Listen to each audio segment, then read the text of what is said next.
A Remainer who's very cross that we may end up with a no-deal Brexit. The deadline for a trade deal has been extended after both sides failed to come to an agreement. Further talks on trade will take place, but Boris Johnson says a no deal is still the most likely outcome. Of course, business leaders fear this will lead to short-term chaos and we may all be poorer in the long run. Others argue that it's a price worth paying to take back control and regain British sovereignty. So maybe you are a Remainer who's now shouting, "I told you so." Or are you a Brexiteer who thinks this really is the so-called Ramona's last stand? Do email vine@bbc.co.uk with your thoughts and your phone number. Text us 88291. We'll hear in a moment from Anne Widdecombe, former prisons minister and an ex-Brexit Party MEP. But first, Polly Ernest, I'll go to you. Remain campaigner. We met before. You were swathed in European flags. Are you now thinking I told you so?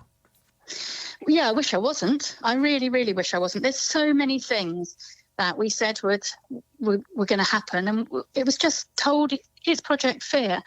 And I always come back to Liam Fox, who said that the EU trade deal should be the easiest deal in history. And a lot of us doubted that. There's so many things. The German car manufacturers who were going to come, knocking on our door, begging for trade.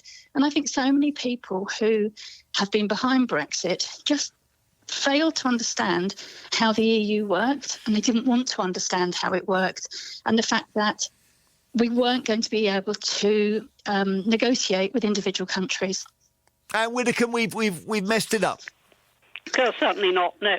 Though I do think that the problems that we've encountered have not been problems that were insuperable and were there all along, but have been brought about, first of all, by the fact that Theresa May simply didn't have a majority. That was her fault, but nevertheless, it was the situation that there was. She didn't have a majority and had no authority in her own parliament. And secondly, of course, the EU still doesn't get it, and this is what the hold-up is at the moment. It doesn't get that we left for a reason, and we left in order to take charge of our own laws, our own borders, our own trade. We left for that reason. I didn't interrupt you. Please let me finish. No, be polite. Sorry. Be polite. Thank you. They don't get the fact. I'll come to you in a second, Polly. They don't get the fact that we're a sovereign country and that they have to negotiate with us in exactly the same way that they would negotiate with Canada or Australia or anybody else. That's what the hold-up has been. Now, when you say, have we messed it up? Yes, to this extent. If when the first deadline was reached at the end of June, Boris had said, right, that's it, we're getting nowhere, we're going, we'd have a trade deal by now. Polly. I don't understand who Anne thinks we're going to sell things to or where we're going to buy things from. I had a letter this morning, an email this morning from my vegetable supplier. We're isolating because my husband's highly vulnerable.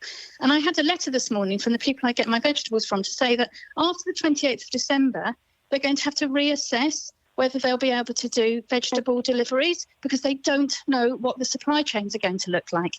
So at the moment, there are miles and miles of tailbacks of goods coming into the UK from the continent. They can't get in. But isn't that the tailbacks thing? Isn't that just basically like complaining about roadworks when they're building a new road? We'll have the new roads. Not when it's our food, but we have between January and May we have what's called the hungry gap in UK food production. So we have to import our fruit and vegetables and lots of our food. So this is happening at exactly the wrong time. We're in the middle of a pandemic.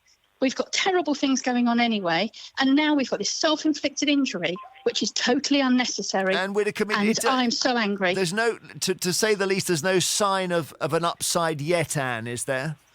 Well, the upside will come, quite honestly, if we leave without a deal and we're genuinely free. That's when the upside will come. But let me say right away, and you asked the question, Jeremy, and you were right to do so. Look, hang on. The queues that we're seeing at the moment haven't got anything to do with Brexit, because haven't got anything to do with the trade negotiations, because we haven't actually brought those to fruition. Where I think there would be a measure of agreement, if Polly was a bit calmer, would actually be on the need for certainty. And that's why I think Boris should have drawn this fast to a close some time ago now and said, right, that's it. Then at least British business would know what they are facing.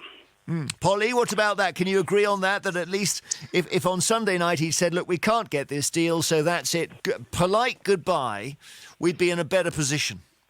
But it wasn't polite at all, was it?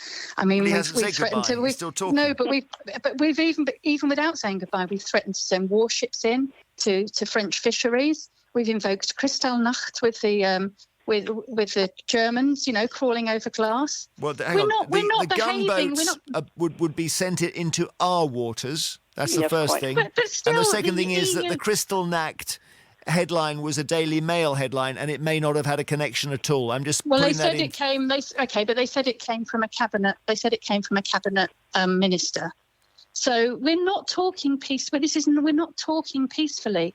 We're not talking in friendly terms. We're not talking. I mean, Anne, who wants her WTO or no deal. I mean, yes, the certainty that loads of farms around where I am in Wales would go out of business. Is that the certainty that we want? The certainty that Nissan will close in Sunderland? Is that the certainty that she wants? Anne? First of all, there is no such certainty. We've heard all this before. We heard it with Project Fear. We were assured by the government itself, let's remember at the time, that if we so much as voted to leave, certain things would happen immediately, all adverse, none of which happened, and indeed things went in the opposite direction. Now, we've had a long time to prepare for no deal. An awful lot of preparation has been going on. And I think now Polly and others who voted Remain, and fair enough, that was what they believed, but should accept we have left. And I do accept we've left. And therefore what we do want now is something that is in Britain's interest. And in our interest is to be a sovereign country in charge of our own affairs. That's what we now need. Thank you very much indeed, Who Anne are we Widdecombe. going to trade with? Anne Widdecombe, former Prisons Minister, ex-Brexit Party MEP, Polly Ernest, Remain campaigner. We were just saying, is it the case that Remainers are beginning to feel they can now say, we told you so, because of what looks like the chaos of these negotiations, but you may not accept that terminology?